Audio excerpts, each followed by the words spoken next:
holding Pasuk Dalid. Pasuk Dalid. Yukach no mat mayim. Vrachzu raglechem. Please take a small amount of water. Vrachzu raglechem. Vishonu tachzeitz. Firstly, yukach no. Okay? Why, when he speaks about the first, he says, please take. What does he say? When he says, Ekhopas lech sadu libchem, he doesn't say no, please. But on the water he says, please. And also he says, ma'at mayim. Yukach no mayim. Take a small amount of water and wash your feet. Now, Rashi cites the Gemara. It's the Gemara that he suspected that this may be idolatry. He doesn't want to attract into his house. So it's a little bit of what? An insult, you know? You come in with your idol, leave it outside. You know? Leave it in the outhouse. Don't bring it in my house. It's insulting to a degree. See, he said, you know something? You don't like it? I'm not coming. You know? You take the full package. That's it. You know? I'm coming. I worship it. This is what I revere. You tell me not to bring it in? Yukach no. Ma'at mayim. So he's trying to minimize. You have to wash it. But, please wash. Small amount of water. What? No, that's not the same idea. You're not trying to it's not to be fumigated. You know, full fumigation. You call Nacharot who fumigates you. Full fumigation. The question is afterwards, do you survive the fumigation? You understand? It's a separate discussion. So it's Nukach Nomat Mayim. So Rashi over there quotes the Gemara. Ayidei Shaliach. Everything he did himself, this was Ayidei Shaliach. This through an agent. Kodesh Baruch Hu Shilem, the bon of Ayidei Shaliach. Shnema Vayeira Moshe Es Yodo, Vayach Es Hasela. Right? So the Medrash speaks it out more explicitly. Anything that Avram did himself, Hashem did directly himself. Anything that came through an intermediary came about through an intermediary. The bread was given directly, the man came directly from heaven. The Anei HaKavod, the Hishon Tachaseitz, he offered directly the shade of his tree. It came naturally, directly from Hashem. The water, which came through intermediary, it had to be extracted through an intermediary. It's not a punishment. It's not a punishment. It's a midah keneged midah. It's not because Avram failed. It's not because Avram failed. Hashem pays, everything is measure for measure. Yeah, this was intentional. So I remember how I explained it. Avram, his whole life, was antagonist of idolatry. To Avram, what was idolatry? There wasn't anything more vile, and putrid, and detestable and disgusting like idolatry. You understand what we're talking about over here? A person wants to bring it to the house, God forbid, a decaying corpse, which it reeks a smell that you could pass out from. Are you going to want it in your house? Say, do me a favor, please, outside. Leave it outside. That was Avram's relation with that. Even to offer the water for it, he says, have somebody else bring it. You know, the shower's outside. You know, tell him he should go take a shower, then I'll talk to him. You don't want to. It was like, it was infectious waste. He didn't want to be associated to any degree. So this was an indication of who Avram was in terms of his relation with idolatry. There was Al Yidei Shaliach. He could not tolerate it. They have 1 foot. I mean, they don't have. I mean, in the vision of, first of all, they came as human beings. No, so. V'rachzu raglechem, ksov shem arvim. He thought they were Arabs. Shemishtach v'lavak ragleim, that they bowed to the dust of their feet. V'hikbid shluhachlis avorazor al beiso. Avolod shlo hikbid. Load is to the contrary. Hikdim lina l'rechitzo. He first told them to come in and then to wash. Shenema avolinu v'rachzu raglechem. There's a little bit of a contradiction. It's there, Rashi says, why did he tell them first to accept his hospitality, then wash their feet? Because in case they come and they find them with their feet washed, they said they've been here for a while. You know, the members of Sodom. But if they come and they find them immediately, with the Dusties, they just walked in. So therefore, it's really to defend himself, to protect himself. He says, Lot wasn't makbid. It was a whole different situation. There was a question of pikuach nefesh, right? He didn't want to put himself or have different problems with his community. So therefore, he says, you do it afterwards. So evidently, what does it seem from Rashi? That if Avram would have been in the same state, it wouldn't have happened. He wouldn't have been concerned. Right? There's this, some say over here.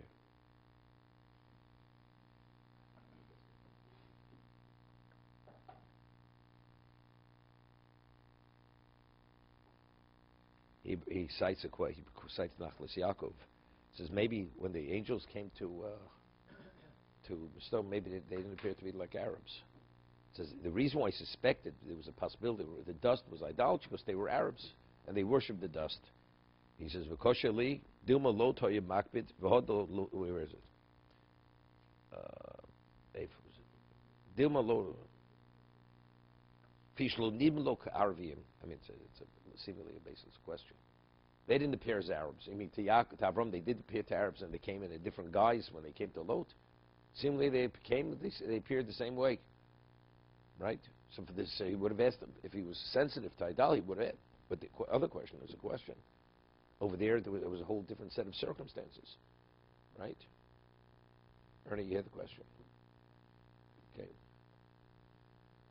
When did you attend day school in Detroit? What year was it? It says, why did Lot not offer the water initially when they came into his home, the Malachim? Why?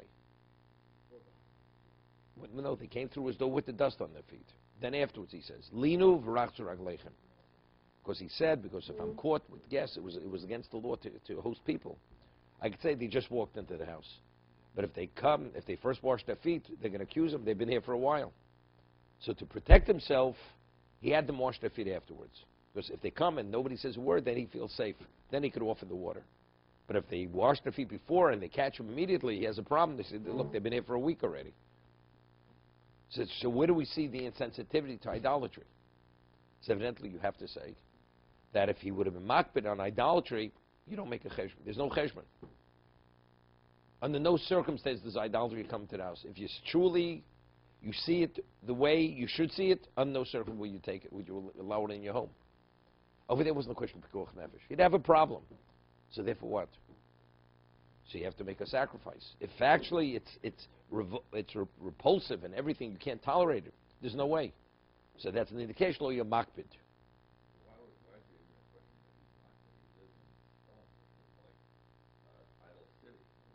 Who said it was idol? Who said it was? He didn't. He was there for other reasons. In Sodom, he was there for other reasons. Doesn't say he was an idolater. Doesn't say he was. Even though it says when he left, he says, "I'm not interested in Avram or his God. I'm out of here." Right.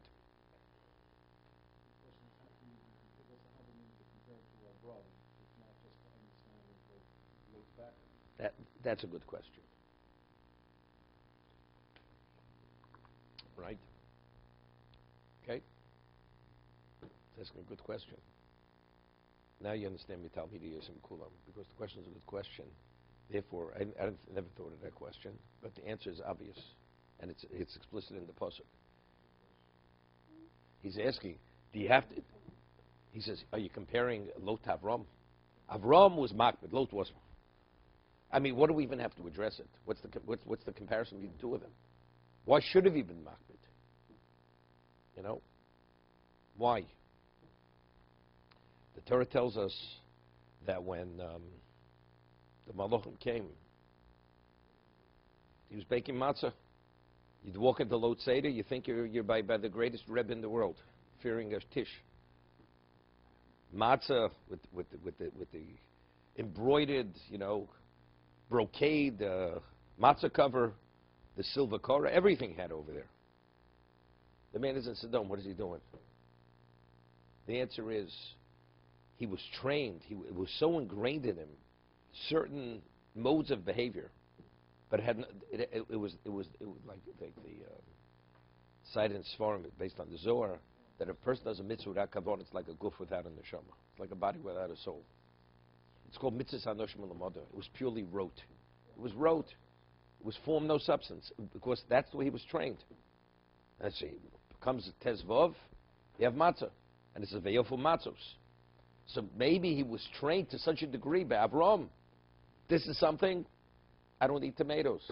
Why? Because my father, my grandmother, and my great-grandmother didn't eat tomatoes. Okay, that's the family minhag. Or like some people, we don't eat turkey on Thanksgiving or ever, because you come from the Shalom. But you play cards every Saturday night. You don't eat turkey, but you play cards, and you go to Atlantic City. You know, doesn't go hand in hand, right? But yeah, that's who I am. Finished. So is this a failure of Adam? I touch everybody in this class. Yeah. No, he's from the Shalom. He comes from the Shalom. That's all. He doesn't eat turkey. Okay. Just have so much stuff to do before that, I don't have to worry. Yeah. That's the point you're making. That's the point you're making. Go to Atlantic City and we'll be knocking on eating turkey. But that was Lot. That was Lot. He had matzah. So you see that, but the idea of idolatry, that he didn't take on. That didn't impact him. That's lo yamakbid. Otherwise, what would have been even the consideration he should be a makbid?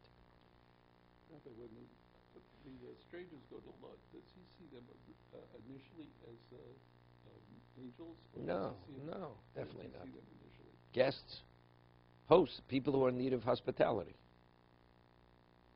So, Of course. He was willing to. You see, it was irrational.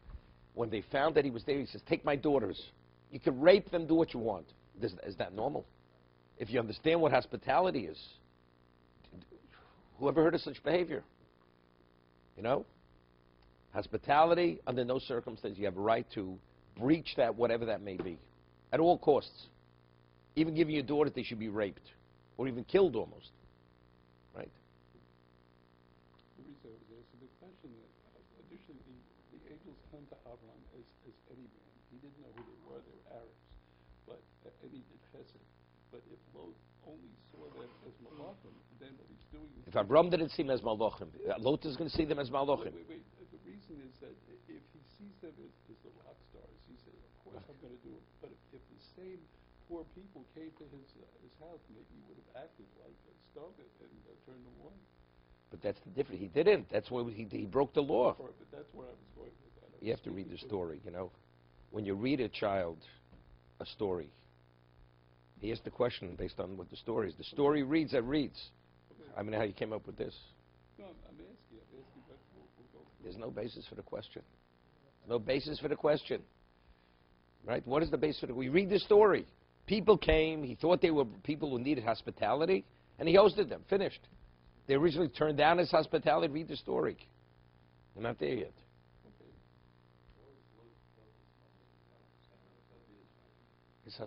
Because he was taught if a person is it wasn't with an objective, nothing. Of course. Exactly. You know, years ago, people used to go to Atlantic City to gamble. And they said, certain hour we're going to have Ma'ariv, all these guys, they put their gartlach on. They have I don't know about the mikveh. It doesn't make sense. Every detail of what's proper tefillah, what are you doing over there? It just doesn't go hand in hand. No, because it's rote. But you don't doubt, You don't believe, but if you're so demanding on every issue and so meticulous, and you're speaking for God, does God want you to be here? No. The person's forced to be there. What do you mean? These people went to gamble. I'm not saying they shouldn't have, but it's an indication of what the value of what. Okay, that's the point. To gamble? First, they did two things. The Gemara, it's Masach Kufya. A gambler, rabbinically, is posel edus. So it's gambling on this ever, or is gambling... You have to go through the sugya of what gambling is. When you posel edus, when you're not posel edus. But definitely, it's a reflection on a lot of things. It's not a good thing, but it's a Not allowed. Not allowed. You're not allowed to gamble. No. There's no question if you pay in advance whether there's a prohibition to gamble. Like buying into a card game. It's like, if you pay for the chips, though, it has to do with asmacht volkanya. So going to a Yankee game across the way, it's not going to No, it's okay. It's fine. It's entertainment. So they're having, There's nothing wrong. oh, so is it davening mincha miles, whatever the service is, in Yankee Stadium or? You have to daven. Is it worse than going to an amusement park and you have to daven? What is a Chil Hashem? Chil Hashem, definitely not. No, it's not Chil Hashem. It's not Chil. As long as you do it properly. Definitely. It's no different going to an amusement park with your kids and then, comes Mincha, you have to daven Mincha. What do you do? So you daven Mincha. Any bet is considered something that's also, or just going to Atlantic City. No, it's not any type of gambling. You don't have to be in Atlantic City. You say, and then you lose. If you paid in advance, the lottery is different. Lottery is.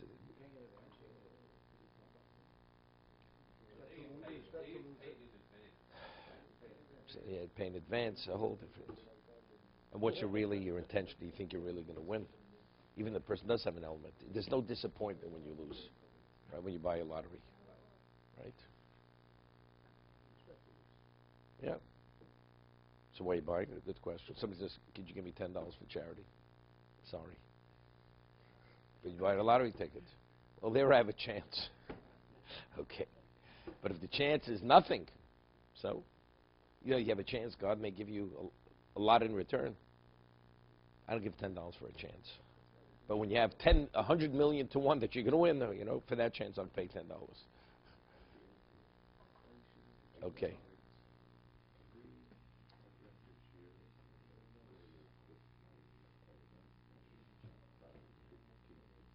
Okay. It's Hashem.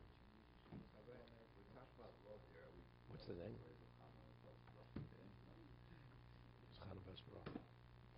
Schus. It's Hashem. Okay, let's do the morale. So they compare him to Lot because Lot was part of Abraham. He was brought up by Abraham. He was trained by him. He was raised by him. Right. So that's why There's a famous story. The story was what? There's a book. It's called by somebody Weiss. It's called Stories. He used to send it out for fundraising. So there's a story there. This person was raised in Scranton, Pennsylvania. Didn't come from a religious family. His parents sent him to a day school. He was recruited to go to a day school. And he was taught by his Rebbe. I think it was Mr. Mendelovich. Mr. Mendelovich, Zechariah Levarocha, was in Scranton originally before he came to, it was a Hungarian community. Originally, there were two communities were Hungarian, Scranton and McKeesport. McKeesport, Pennsylvania, had a lot of, outside of Pittsburgh, had a lot of Hungarians. Had a lot of Hungarians there. And Scranton, so Mr. Mendelovich was there, and originally he was a day school teacher. And he'd even he recruited kids from non-religious families. So he taught this boy, when you put on your shoes, you put on your right shoe and then the left shoe. Okay? And it became so ingrained in him, he totally grew up, became non-religious totally. But as a child, he didn't keep kosher. Eventually, he was engaged to marry a shiksa. And as much as they convinced him, already it was the night before the wedding. They said, your kids aren't going to be Jewish. This, that, you're cutting yourself off, you're breaking the chain. His parents, as much as they tried to reason with him, he's going through with the wedding. And then, all of a sudden, that night, he was taking off his shoes, and he takes off his left shoe and his right shoe. It's so, by habit. So he thinks to himself, what's this all about? Right shoe, left shoe. And somehow that touched him in a way that he felt his Jewishness. It brought back memories and everything. He decided he's not going through with it. Understand? Didn't live as a Jew. I mean, shiksa, no kosher, nothing. But that little element, which was so ingrained in him, that somehow allowed him to be in touch with who he was. Story continues though. That story now, so he ends up learning in